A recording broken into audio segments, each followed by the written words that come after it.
I, 28M, was sitting in the living room when the doorbell rang. It was an unusual sound in our house. We did not get visitors. My stepmother, Helen, said it was better for my recovery to have a quiet environment. She said too much stimulation could cause a setback. I had been recovering for 5 years. I did not feel like I was getting any better, but Helen said progress was slow. You just had to be patient. My father went to the door. He moved slowly, like he always did. He was a man made of quiet sighs and sad eyes. Helen followed him, placing a hand on his arm. She always did that. A small gesture of control she disguised as support. I stayed on the sofa. I was not supposed to interact with strangers. It was one of Helen's many rules. I could hear the murmur of voices from the hallway. A man's voice, low and steady, that I did not recognize. Then my father's voice, softer and hesitant. Helen's voice was sharpest, cutting through the others. She sounded annoyed. This was a disruption to the carefully ordered world she had built for us. For me. I tried to focus on the book in my lap, but the words were just black marks on a white page.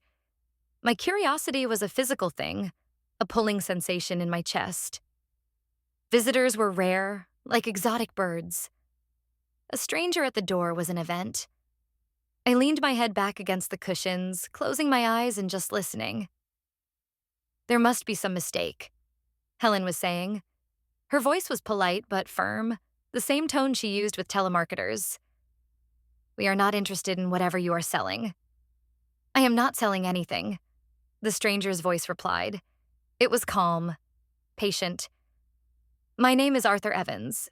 I need to speak with Mr. Thompson. My husband is very busy, Helen said quickly. A lie. My father had not been busy in years. He tended his small garden, he read the newspaper, and he watched television. His life was as quiet and empty as mine. This is a private family matter, Mr. Evans said. His tone did not change, but there was an authority in it that made the air feel suddenly tight. It is of the utmost importance. There was a long silence. I imagined them in the hallway, a tense triangle. My father, caught in the middle. Helen, a gatekeeper guarding her quiet kingdom. And this stranger, a man who would not be turned away. I held my breath. Finally, I heard my father speak. Let him in, Helen. Just for a moment. Helen made a small sound of protest, but my father's words, though soft, had a rare note of finality. I heard the click of the door closing and footsteps approaching the living room. I quickly opened my eyes and pretended to be absorbed in my book. I was not supposed to be listening. I was supposed to be a quiet, recovering patient. My father entered first, followed by a man in a dark suit. The man was older, with graying hair and a serious face. He carried a leather briefcase. Helen came last, her lips pressed into a thin, unhappy line. She stood just behind my father's shoulder, her hand once again on his arm. The man, Mr. Evans, looked around the room. His eyes swept over the heavy curtains, the dustless furniture, the muted colors Helen preferred. Then his gaze landed on me. For a second, his professional calm seemed to falter. A flicker of something crossed his face. Surprise? Pity?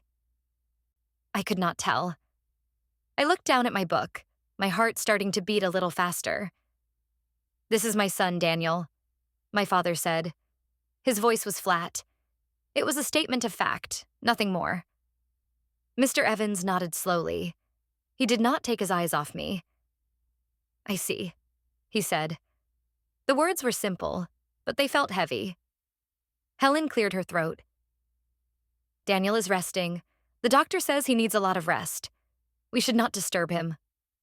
She looked at my father, a clear instruction in her eyes.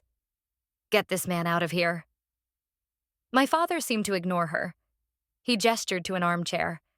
Please sit down, Mr. Evans. What is this about? Mr. Evans sat, placing his briefcase on the floor beside him.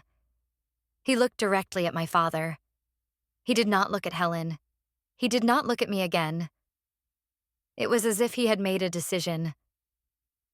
Mr. Thompson, he began, his voice clear and precise. "I am here on behalf of your late wife's parents, the Hamiltons." My mother's parents. I felt a jolt. Helen had told me they were unwell, that they lived far away and could not travel. She said they sent their love, but we never spoke to them. We never received letters. It was another one of the quiet, sad facts of my life. My father stiffened. Helen's grip on his arm must have tightened. "What about them?" my father asked. Mr. Evans leaned forward slightly. His eyes were fixed on my father's face. He spoke the next words slowly, carefully, as if each one was a stone being placed on a scale. "They hired me to find your son." The room went completely still. The only sound was the faint tick-tock of the grandfather clock in the hall. Find my son? But I was right here. I had always been here. I risked a glance at my father. His face was pale, his expression unreadable. Helen laughed, a short, sharp sound that was anything but amused. "Find his son? I think you are very confused, Mr. Evans. His son is right here. He has been here all along." She gestured toward me without looking at me, as if I were a piece of furniture. Mr. Evans did not even glance in my direction. He kept his focus entirely on my father. It was like a duel, and Helen was just a spectator. "No, madam," he said. "You misunderstand. The Hamiltons believe their grandson is alive. They sent me to tell you."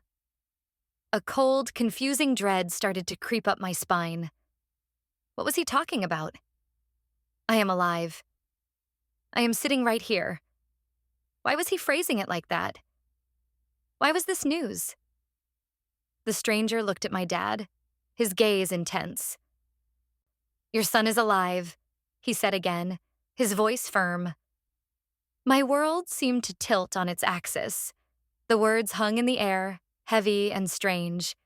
It was the most obvious statement in the world, yet it felt like a revelation, a secret being spoken aloud.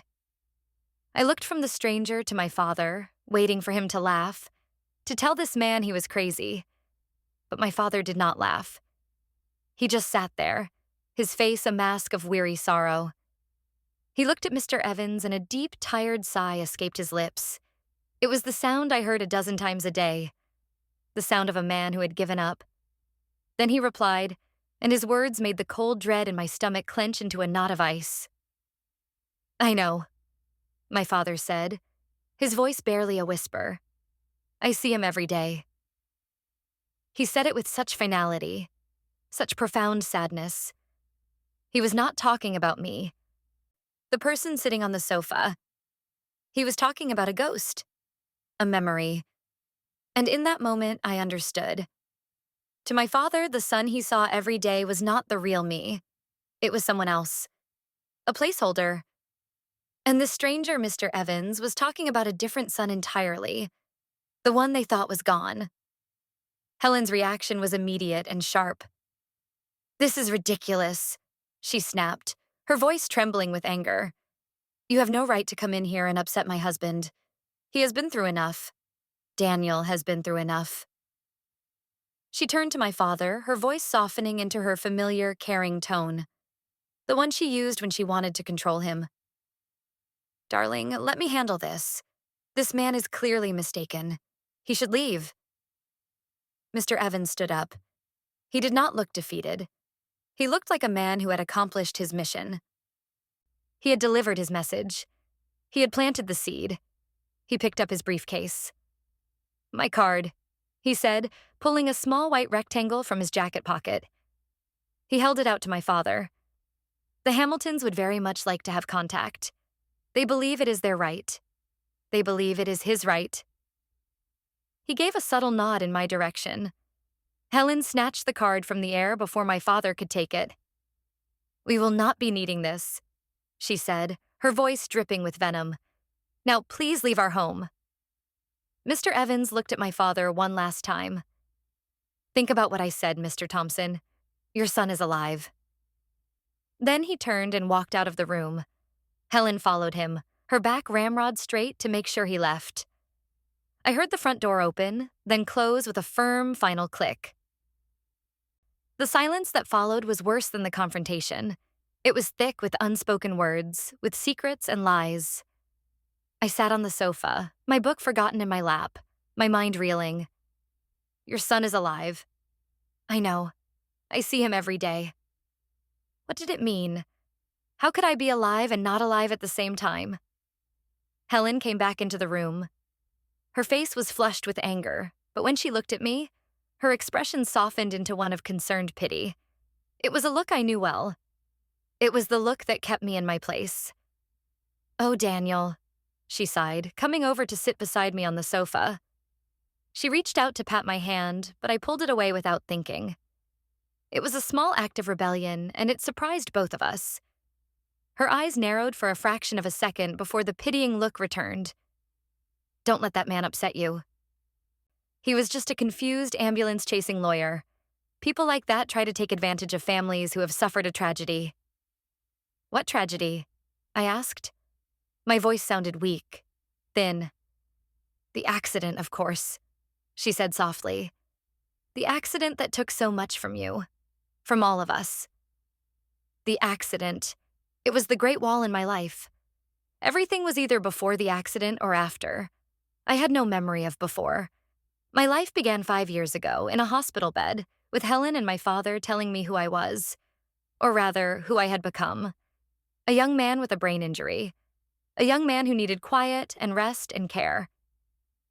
He said he was from my mother's parents, I said, pushing. I had to know more. Helen waved a dismissive hand. They are old and grieving. They have never accepted what happened. It is easier for them to believe in miracles than to face the truth. What is the truth? I asked. She looked at me, her eyes full of a sorrow that suddenly felt completely fake. The truth is that we love you very much, Daniel, and we will do anything to protect you. She stood up, smoothing her skirt. Now, I think you have had enough excitement for one day. It is time for your nap. She left the room. It was not a suggestion. It was an order. My days were structured with the rigidity of a prison schedule. Breakfast, reading, lunch, nap, quiet activity, dinner, bed. Every day the same. It was for my recovery, she said. But as I sat there, the stranger's words echoing in my head, I realized it was not for my recovery. It was for their control. They were protecting something. And it was not me. I did not go for my nap. I stayed on the sofa, listening to the clock tick in the hall. Each tick sounded like a question. Alive. Alive. Alive. For the first time in 5 years, I did not feel like a patient. I felt like a prisoner. And I knew, with a certainty that was as terrifying as it was liberating, that I had to find a way out. I had to find out who Daniel Thompson really was. The son this stranger was talking about. The son my father mourned even as I sat in the same room. The card. Helen had taken the card. I thought about her walking Mr. Evans to the door. She was angry. She would have wanted to get rid of it immediately. I stood up and walked to the small trash can near the front door where we put junk mail. My heart pounded. This felt like a huge crime. I sifted through the envelopes and flyers, and there it was, a plain white card, slightly crumpled. She had tried to tear it, but had only managed to bend it. I smoothed it out. Arthur Evans, attorney at law. There was a phone number and an address. I slipped the card into my pocket. My hand was shaking. This was the first secret I had kept from Helen in 5 years. It felt heavy. It felt like a weapon. That night, I could not sleep. I lay in my bed, staring at the ceiling, my mind racing. The conversation played over and over in my head. Helen's anger, my father's sadness, Mr. Evans's calm certainty. They had told me I was lucky to be alive, that the accident was severe, that my memory loss was profound and likely permanent. They said my old friends had moved on, that my life before was gone and I had to build a new one. This quiet, simple, empty life. But what if they were wrong? Or what if they were lying? The thought was so monstrous, so huge, that I could barely contain it. My own father, lying to me about my life? It seemed impossible. But my father was a weak man. I knew that. He had been hollowed out by grief. He followed Helen's lead in everything. He let her make the decisions. He let her manage our lives. And Helen, what was her motive? Why would she want to keep me isolated? Why would she lie about my grandparents? Money. The word popped into my head, unbidden. My mother. I had vague, dreamlike memories of her. She was warm and laughed a lot. Helen was my father's second wife. He married her about a year before my accident. My mother had come from a wealthy family, the Hamiltons, the people who had sent Mr. Evans, a trust fund. Had my mother left me money? Was Helen controlling it? Was that why she needed me to be sick? So she could be in charge? The pieces started to click into place, forming a picture so ugly it made me feel sick. It was a wild theory, based on nothing but a strange conversation and a gut feeling. But it was the first thing that had made sense in 5 years. I had to know for sure. I had to get proof. The next morning, I followed my routine perfectly. I ate my breakfast. I read my book. I did not mention Mr. Evans. I did not give Helen any reason to suspect that anything had changed. I was the same quiet, compliant Daniel I had been yesterday. But inside, I was a different person. I was a man with a mission. My first challenge was simple: how to make a phone call without them knowing. We had a landline in the kitchen, but Helen was always nearby. My father had a cell phone, but he kept it with him. I did not have one. Helen said it was an unnecessary distraction. I needed to get out of the house. Alone. This was almost impossible. Helen drove me to my weekly physical therapy appointment. She waited in the lobby. She drove me home. I never went anywhere by myself. I started thinking about the house, about our routines. The mail was delivered around 11 in the morning. My father was usually the one to get it from the mailbox at the end of our long driveway. But sometimes, if he was in the garden, he would ask me to get it. It was a long shot, but it was the only shot I had. For the next 3 days, I waited. I watched my father. I tried to anticipate his moods, his movements. I was a hunter, stalking my prey. The prey was a moment of opportunity. On the 4th day, it came. It was a sunny morning. After breakfast, my father went out to the garden at the back of the house. Helen was in the kitchen, humming to herself as she prepared lunch. I was in the living room, pretending to read. I heard the familiar rumble of the mail truck on the road. I waited a few minutes. Then I stood up and walked into the kitchen. Helen looked up from her chopping board. "I'm going to get the mail," I said, my voice as casual as I could make it. She smiled. "Thank you, dear. Your father is busy with his roses." My heart was hammering against my ribs. I walked to the front door, my movements slow and deliberate. I could feel her eyes on my back. I opened the door and stepped outside. The sun was bright. The air was fresh. It felt strange to be outside by myself. I walked down the long driveway, my feet crunching on the gravel. I did not look back. I forced myself not to run. At the mailbox, I fumbled with the latch, my hands clumsy with nerves. I pulled out the small stack of letters and bills. Then I took the crumpled card from my pocket. My hands were shaking so badly I could barely hold my phone. Wait, I didn't have a phone. The plan was to find a phone. My mind was racing. Where could I find a phone? The nearest house was a quarter of a mile away. There was a small convenience store about a mile down the road.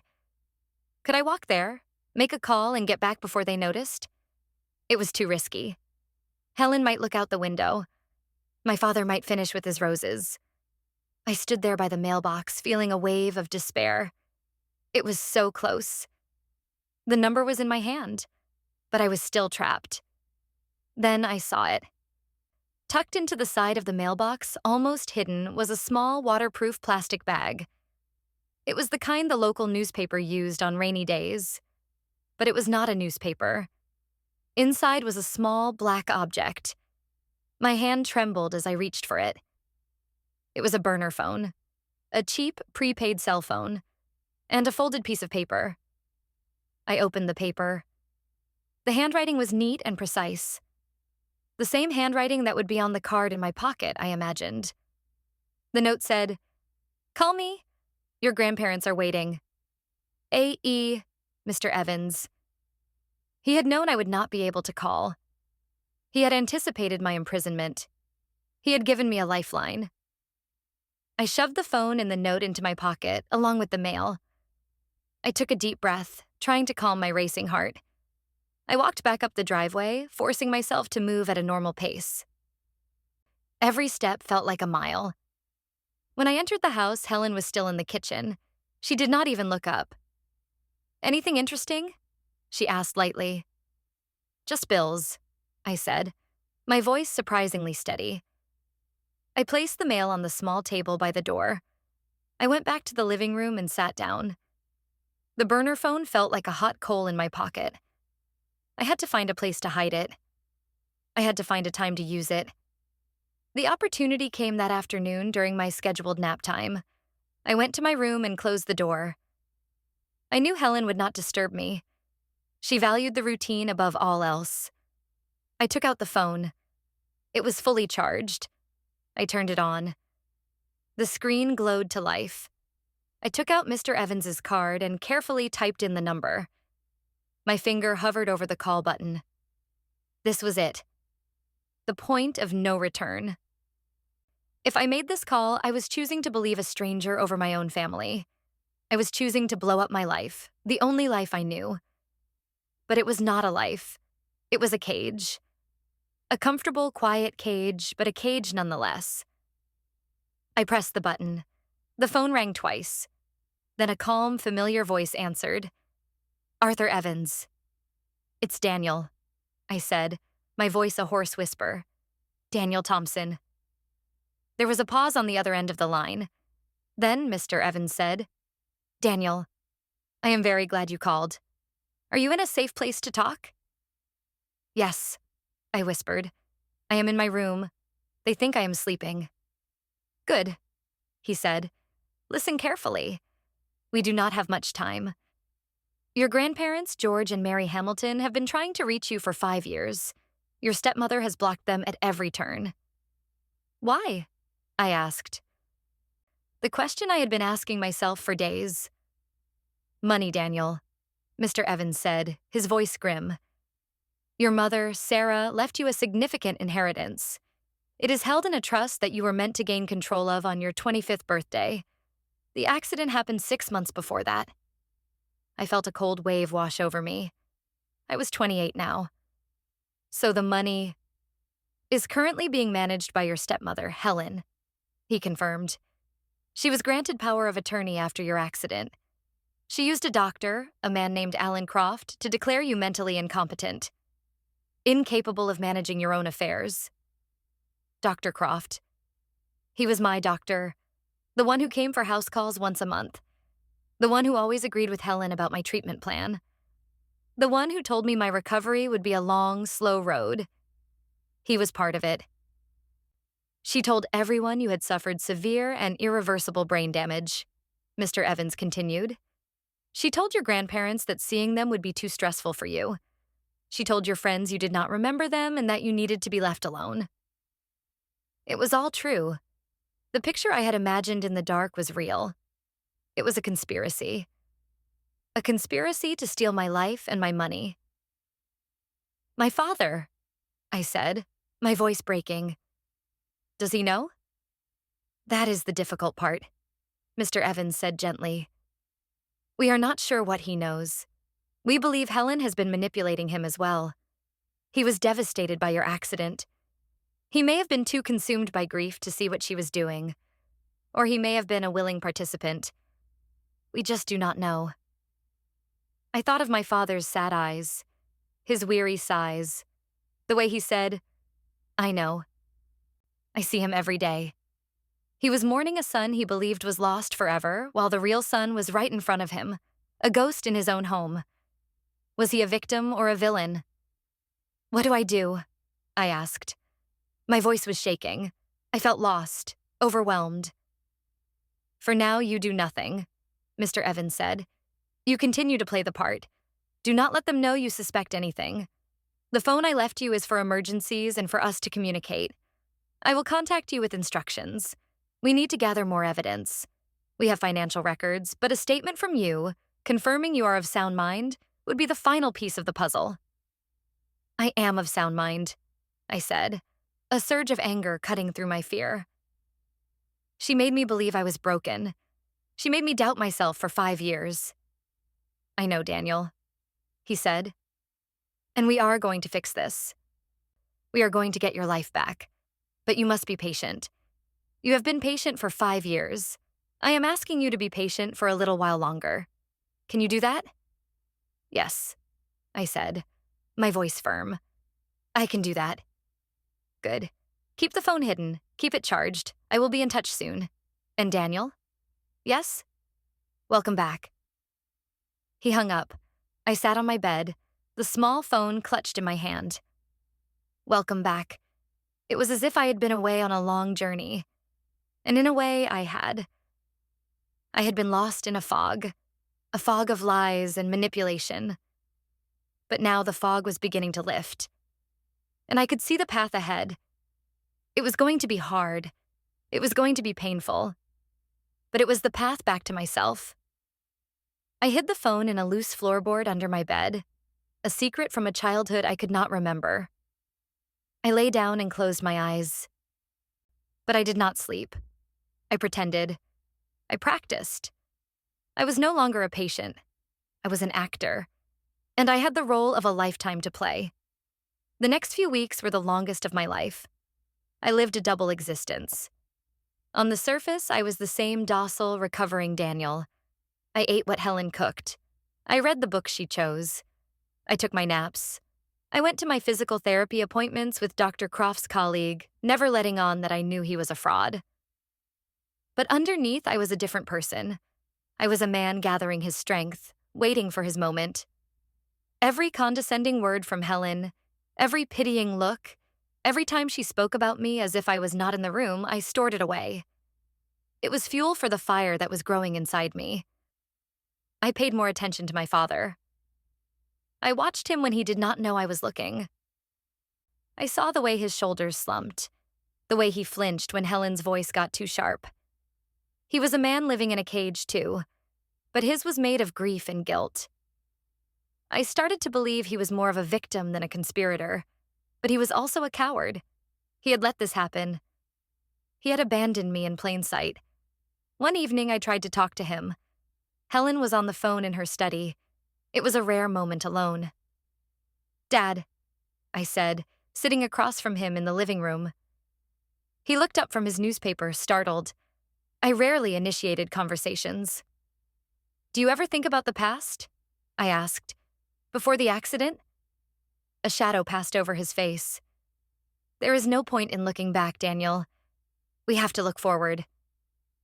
It was a phrase Helen used often. It sounded hollow coming from him. But I want to remember, I said, my voice pleading. I want to know who I was. He sighed, folding his newspaper and placing it carefully on the table beside him. You were a good boy, a bright boy. You were going to take over the family business. You had so much ahead of you. His voice was thick with sadness. What was I like? I pressed. You were a lot like your mother, he said, and for a moment, a genuine smile touched his lips. Full of life, always laughing. You were not afraid of anything. The smile faded. He looked at me, at the quiet, subdued man I had become, and his eyes filled with that familiar, heartbreaking sorrow. The accident changed everything. Did it have to? I asked softly. He looked confused. What do you mean? Maybe I could get better, I said. Maybe if I saw new people, went to new places. Maybe my memory would come back. Just then, Helen walked back into the room. What's this? She asked, her voice light, but her eyes sharp. Daniel was just talking about wanting to get out more, my father said. Helen's smile was tight. She came over and put her hand on my shoulder. Oh, sweetie, we have been over this. Dr. Croft says you are not ready for that. Too much stimulation could do more harm than good. We have to stick to the plan.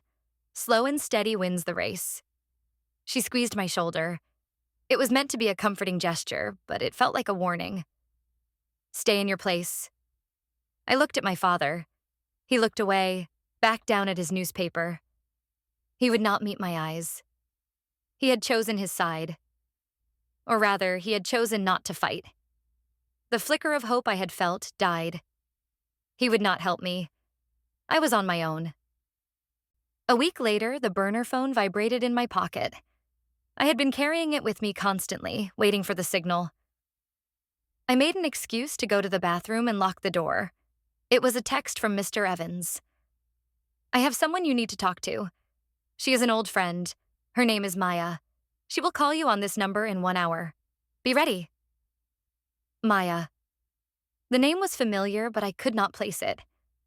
An old friend. Helen had told me my old friends had moved on. Another lie.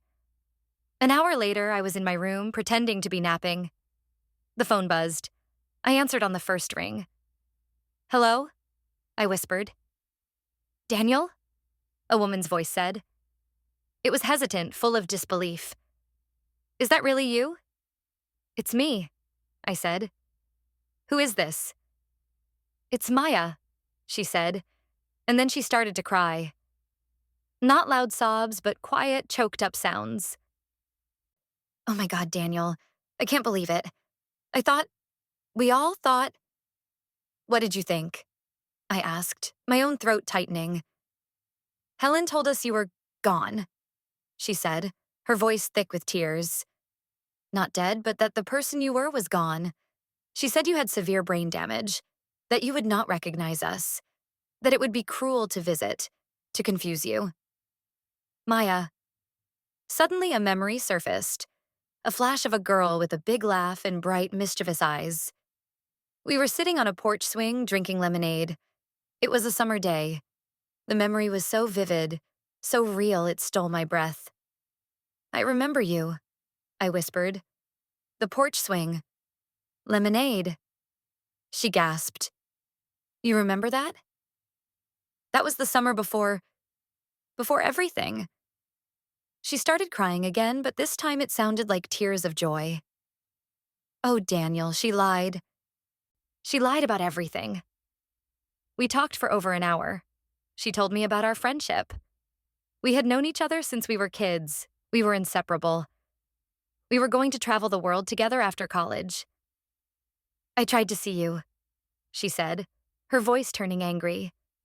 After the accident, I called and I came to the hospital. Helen always had an excuse. You were sleeping. You were in a procedure. You were having a bad day. Finally, she sat me down and gave me this whole speech about how the old Daniel was gone, and I needed to accept it and move on. She was so convincing. She cried. She seemed like this heartbroken stepmother who was just trying to protect you. She's not heartbroken, I said, the anger in my own voice cold and hard. She's a thief. I told her everything, about Mr. Evans, the trust fund, the lies. She listened, gasping in horror at each new revelation. That monster, she whispered when I was done. She stole 5 years of your life. I'm going to get them back, I said. How? What are you going to do? She asked. Mr. Evans has a plan, I said. He is building a legal case.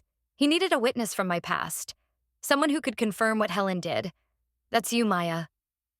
Anything, she said without hesitation. I will do anything, Daniel. I will testify. I will sign an affidavit. I will shout it from the rooftops. What she did is evil. Hearing her voice, her unwavering support, was like a dam breaking inside me. For 5 years, I had been completely alone. Now I had an ally, a friend. The feeling was so powerful, it brought tears to my eyes. Thank you, Maya, I said, my voice thick. Don't thank me, she said. I'm just so sorry, Daniel. I'm sorry I believed her. I should have fought harder. You couldn't have known, I said. She fooled everyone. Not your grandparents, she reminded me. They never believed her. They never gave up. It was true. My grandparents, strangers I did not know, had been fighting for me all this time. And Mr. Evans. And now Maya. I was not alone. I had an army. We made a plan. Maya would give a formal statement to Mr. Evans. He would add it to the file. The case was getting stronger. The next step, he had told me, was to get a new medical evaluation from an independent doctor. One who was not in Helen's pocket. That was the biggest hurdle. How could I get to a doctor's appointment without Helen knowing? It was Maya who came up with the idea. Your physical therapy, she said. You go every week, right? Yes, I said. Every Tuesday at 2 o'clock. And Helen waits in the lobby? Always. Okay, Maya said, her voice full of a new, determined energy. Here's what we do. The plan was simple, but it was audacious. It required perfect timing and a lot of luck. It was so bold it terrified me. But it was also brilliant. The following Tuesday, Helen drove me to my physical therapy appointment. It was in a large medical building with multiple offices. My therapist was on the 3rd floor. I'll be right here with a magazine, Helen said, settling into a chair in the main lobby. Have a good session. I smiled at her. The fake, pleasant smile I had perfected. I will. I got into the elevator. I pressed the button for the 3rd floor. But when the doors opened, I did not get out. I stayed in the elevator and rode it down to the ground floor again, but on the opposite side of the building. Maya was waiting for me in the parking garage, just like we had planned. My heart was pounding so hard I thought it would burst. I had never done anything like this. I felt like a spy in a movie. Get in, she said, pushing the passenger door open. I slid into the car. She looked at me, her eyes wide. I can't believe this is real, she whispered. Then she threw her arms around me and gave me a fierce hug. It's so good to see you, Daniel. I hugged her back, a real, human connection after years of sterile, calculated touches from Helen. It felt like coming home. You too, Maya, I said. She pulled away, her eyes shining. Okay, no time for tears. We have exactly 45 minutes. The doctor is waiting. She sped out of the parking garage. The doctor Mr. Evans had found had an office 10 minutes away. Dr. Ramirez. She was a neurologist, one of the best in the state. Mr. Evans had already briefed her on my case. The appointment was a whirlwind. Dr. Ramirez put me through a series of tests. She asked me questions about my memory, my daily life, my feelings. I answered everything honestly. I told her about the fog I had been in. I told her about the flashes of memory that were starting to return. After the examination, she sat back in her chair and looked at me with kind, intelligent eyes. Daniel, she said, physically, you are perfectly healthy. The scans from after your accident show a concussion, a serious one, but no structural damage to your brain. Post-traumatic amnesia is common with such injuries, but it is very rarely permanent or as extensive as you were led to believe. So I'm not broken? I asked, the word tasting like poison. She shook her head. No, you are not broken. You were injured, and it seems someone took advantage of your recovery period to isolate you and convince you that your condition was far worse than it was. It's a phenomenon called gaslighting. It's a form of psychological abuse. Abuse. The word hit me like a physical blow. That's what it was. For 5 years, I had been a victim of abuse. Based on my examination today, Dr. Ramirez continued, I see no reason why you should be considered mentally incompetent. You are articulate, rational, and your cognitive functions are well within the normal range. I will write a full report and send it to your lawyer. In my professional opinion, there is no medical justification for the power of attorney your stepmother holds. I felt a wave of relief so powerful it made me dizzy. It was official. I was not crazy. I was not incompetent. I was me. Maya drove me back to the medical building. We had 5 minutes to spare. "Are you okay?" she asked, seeing the look on my face. "I'm better than okay," I said. "I'm free." She squeezed my hand. "Almost. Just one more step." I got out of her car and walked back into the building. I took the elevator to the 3rd floor, walked down the hall, and then took the stairs back down to the lobby, emerging from the direction of the physical therapy office. Helen looked up from her magazine. "All done? How was it?" "It was fine," I said, my voice calm. "The usual." She stood up, gathering her purse. "Good. Let's go home. It's almost time for your snack." I followed her out to the car, my mind a universe away. She had no idea. She was still living in her world of lies, a world where she was in control.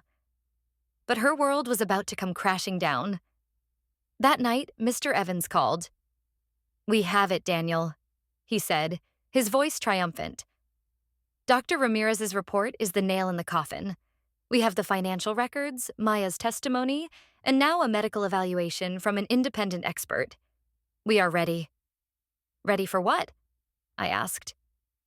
"To file a petition with the court to have the power of attorney revoked and to have you declared competent," he said, "and to file a civil suit against Helen for fraud and misuse of funds. We can also press for criminal charges." "What about my father?" I asked. "We will name him in the civil suit as well," Mr. Evans said. "He was the co-trustee. He had a fiduciary duty to protect your interests. At best, he was negligent. At worst, he was complicit." My heart ached for my father, for the broken man he was. But Mr. Evans was right. He had failed me. He had let this happen. He had to be held accountable. "There is another way," Mr. Evans said, his voice shifting. "A more direct way." "What is it?" I asked. "A confrontation," he said. "We present Helen with the evidence. We give her a choice. She can sign over control of the trust, relinquish the power of attorney, and walk away. Or we can proceed with the lawsuits and the criminal charges, which will ruin her reputation and likely send her to prison." The thought was tempting. To see her face when she realized she had lost. To watch her perfect world crumble. "She would never agree," I said. "She's too proud. She would fight." "Perhaps," Mr. Evans said. "But the threat of public humiliation and jail time is a powerful motivator. And it would spare your father the pain of a public trial." He was right. As angry as I was at my father, I did not want to see him destroyed in a courtroom. I wanted him to see the truth. I wanted him to choose me. "Let's do it," I said. "Let's confront her." "I thought you might say that," Mr. Evans said. "I will prepare the documents. You choose the time and place." I knew exactly when and where. The next day was Friday. Every Friday night, we had a formal dinner. Just the 3 of us. It was one of Helen's traditions.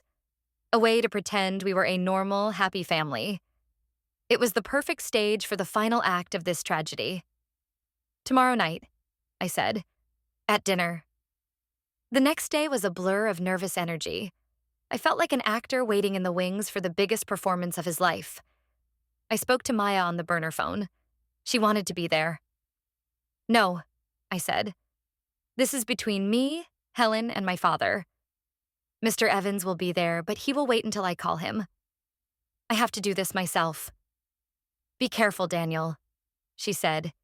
"She's like a cornered animal. She will be vicious."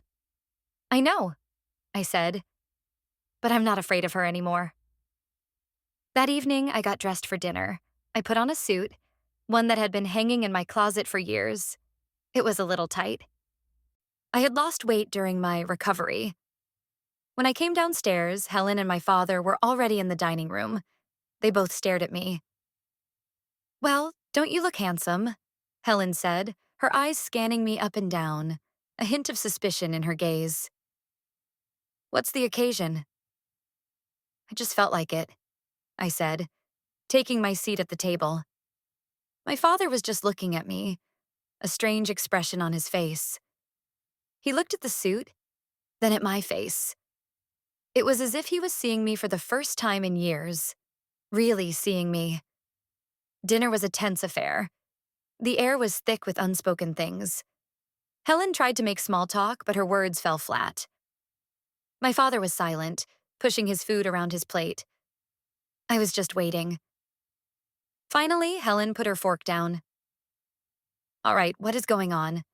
The two of you have been acting strange all day. Daniel, the suit? Your father hasn't said a word. Did I miss something? I took a deep breath.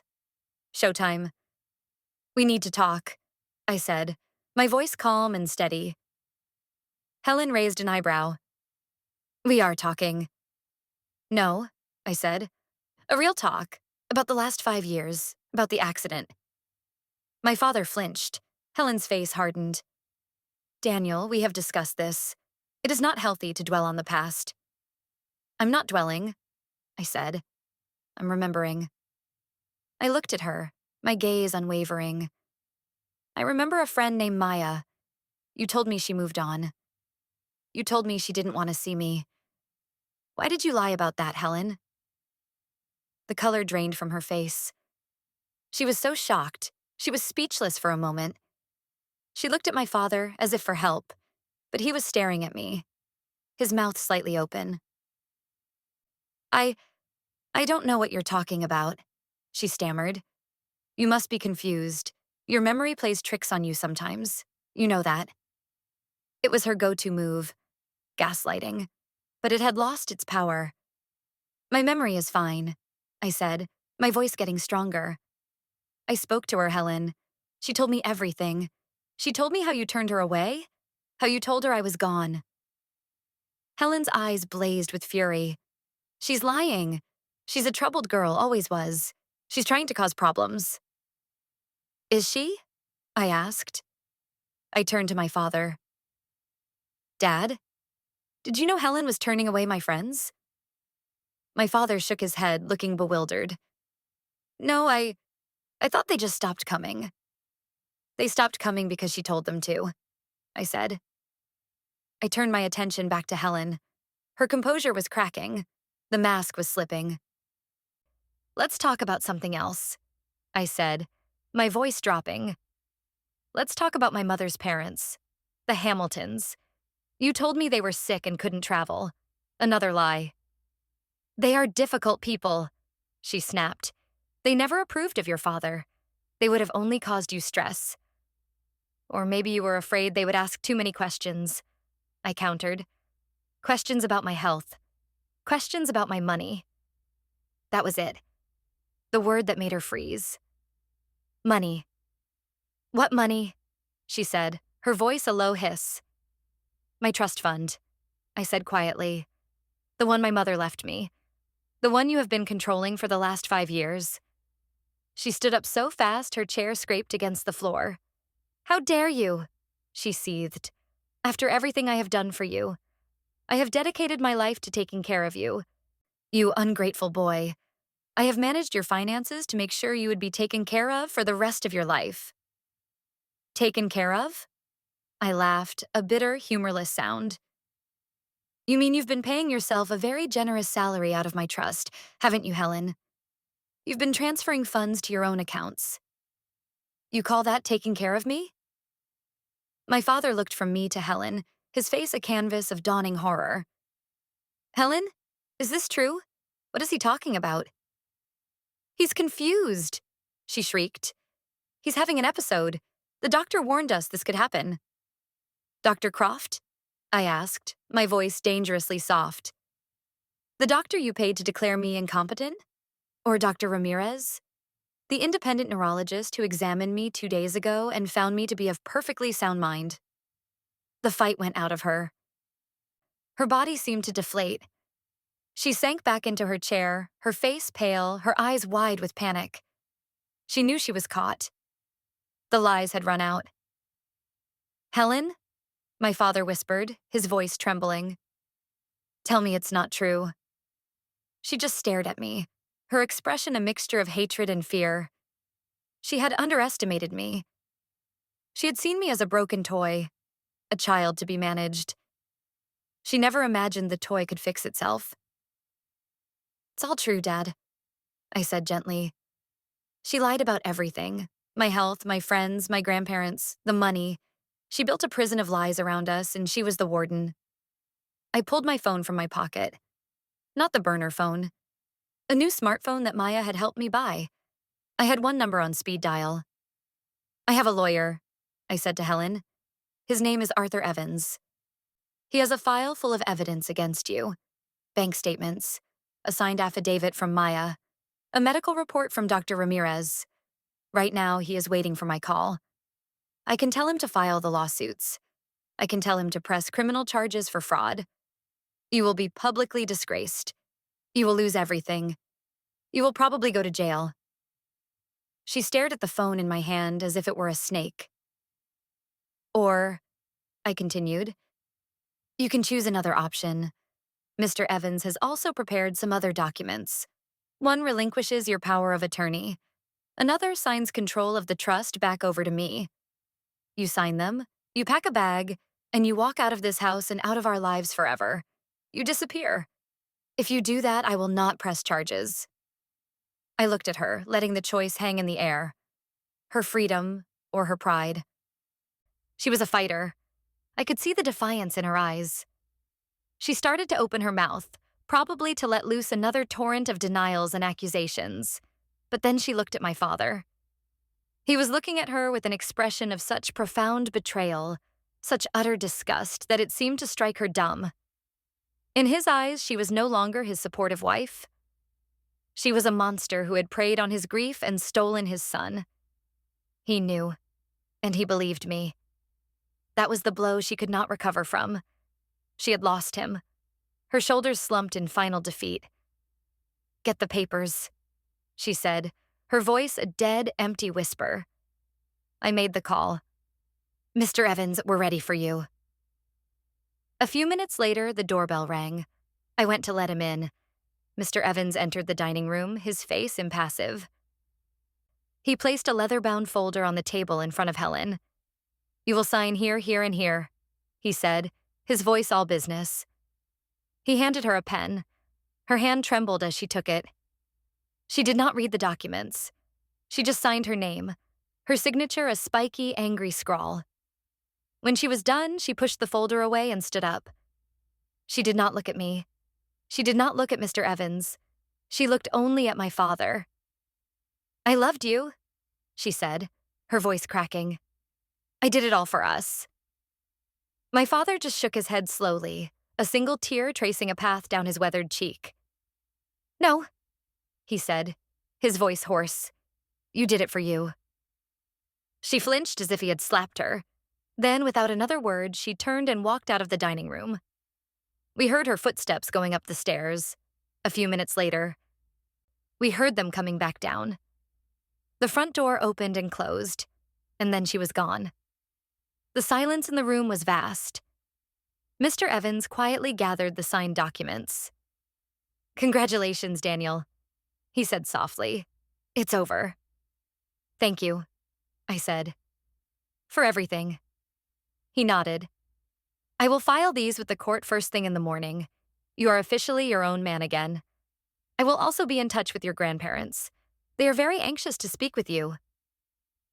He saw himself out, leaving me alone with my father. We sat in silence for a long time. The remnants of our last fake family dinner sat on the table between us. Finally, he looked at me. His eyes were red-rimmed, full of a pain so deep it was hard to look at. Daniel, he started, his voice choked. I am so sorry. I didn't know. I was so lost after the accident, so broken. She took advantage of that. She told me she was helping. She said she was protecting you. And you believed her? I asked. My voice was not angry. It was just tired. I wanted to believe her, he confessed, his voice dropping to a whisper. It was easier than facing the truth that my son, my bright, fearless boy, was hurt. It was easier to let her handle everything. It was weak. It was cowardly. I failed you, Daniel. I failed you as a father. He broke down then, burying his face in his hands, his shoulders shaking with silent sobs. I watched him cry. A part of me wanted to go to him, to comfort him. But another part of me, the part that had spent 5 years in a cage he had helped lock, could not move. "Yes," I said, my voice quiet but clear in the silent room. "You did." I stood up and walked out of the dining room, leaving him alone with his grief and his guilt. The road to forgiving him would be a long one, and it was a road I was not sure I was ready to travel yet. That night, I did not sleep in my old room. I slept in the guest room, a room that had not been touched in years. It felt neutral. It felt clean. The next morning, I woke up to the sound of my phone ringing. It was my real phone this time. The screen showed an unknown number. I answered it. "Daniel?" An elderly woman's voice asked, hesitant and hopeful. "Yes?" "Daniel, this is your grandmother, Mary Hamilton." Her voice broke on my name. "Oh, dear boy. Is it really you?" I closed my eyes. "It's me, Grandma." The reunion with my grandparents was emotional. They flew in the next day. When I opened the door and saw them, two elderly people with kind faces and eyes full of tears, it felt like another piece of my past was slotting into place. My grandmother hugged me so tightly I could barely breathe. My grandfather, a tall, quiet man, just held my shoulder and looked at me, his eyes shining. "Welcome home, son," he said. They told me stories about my mother. They showed me pictures. They filled in the gaps in my memory, not with lies, but with love. They were furious at Helen, but more than that, they were heartbroken for my father. "He was a good man before he met her," my grandmother said sadly. "Grief can make a person do terrible things, or let terrible things be done." My father was a ghost in his own house. He stayed in his room most of the time. He looked older, more fragile. I knew I had to talk to him, to decide what our future would be.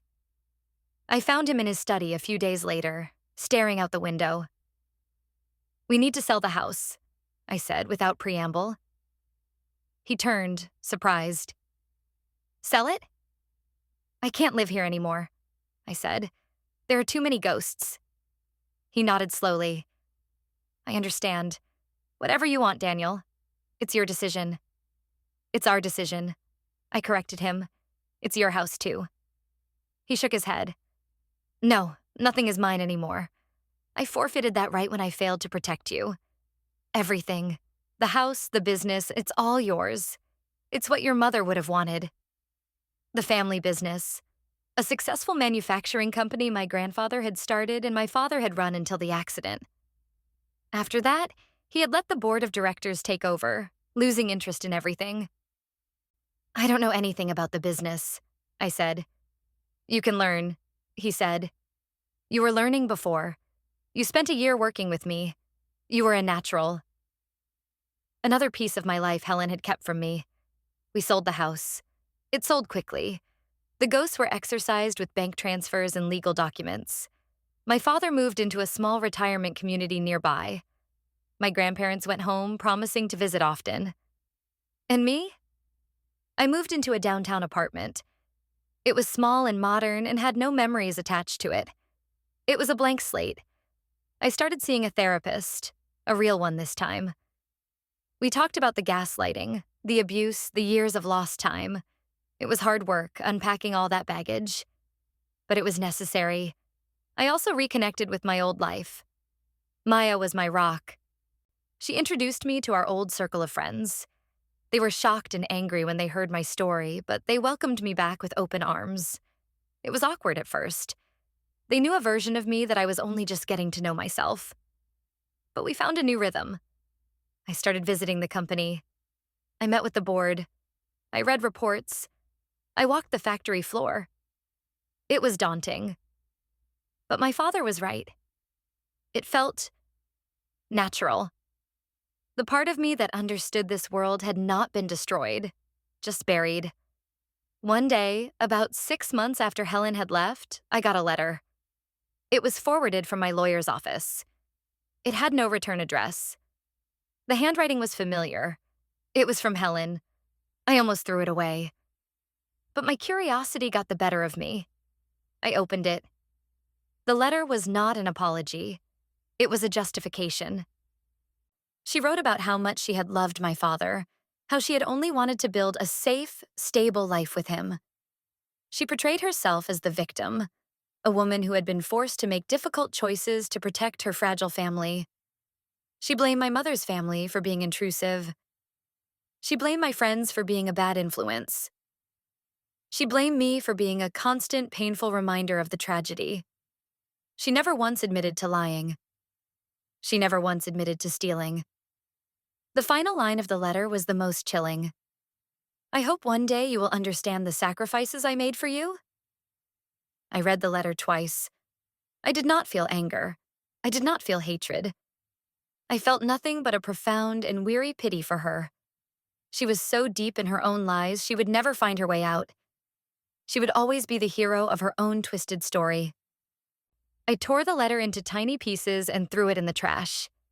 She was a part of my past, and that is where she would stay. I continued to visit my father. Our conversations were stilted at first. He was consumed by guilt, and I was still nursing my anger. But slowly we started to find our way back to each other. He was not the strong father I had needed, but he was the father I had, and he was trying. He started telling me stories about my childhood, about my mother. He was helping me rebuild my own history. One afternoon, we were sitting on the patio of his small apartment. I was so scared, he said suddenly, looking out at the manicured lawns of the retirement community. After the accident, the doctors said you might not wake up. And then you did. But you weren't you. You were quiet. You didn't remember anything. I thought I had lost you. I thought my son was gone. He looked at me, his eyes full of the same sorrow I had seen that day Mr. Evans came to the house. The day he had said, "I know. I see him every day." "Helen." She gave me an easy answer. He continued. She said the old Daniel was gone, but we could take care of this new Daniel. We could keep him safe. It was easier to believe that than to fight for the son I thought was lost forever. It was a coward's choice, and I will regret it for the rest of my life. I listened to him. I heard the genuine remorse in his voice. The anger I had held on to for so long finally began to dissolve. It was not forgiveness, not yet, but it was the beginning of understanding. "The old Daniel isn't gone, Dad," I said quietly. "He was just sleeping." A small smile touched his lips. "I see that now." My life moved forward. I took a more active role in the company, eventually becoming the chairman of the board. I was good at it. The part of me that was my mother's son was the dreamer, the traveler. But the part that was my father's son was the builder, the leader. I was finally integrating the two halves of myself. Maya and I did travel. We did not go for a year. We went for a month. We went to Italy. We ate pasta and drank wine and laughed until our sides hurt. It was not the trip we had planned as kids, but it was better. It was real. I never heard from Helen again. Mr. Evans told me she had moved to another state and changed her name. She had disappeared just as I had demanded. She got to keep her freedom, but she had lost everything that mattered to her. Her status, her comfort, her control. Her punishment was to live with the knowledge that she had been defeated by the broken boy she had tried to erase. Sometimes, late at night, I would think about the 5 years I had lost. The life I could have been living. It was a ghost that would always be with me.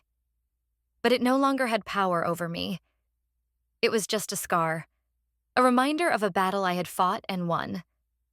The stranger who came to my door that day had not just told my father that his son was alive.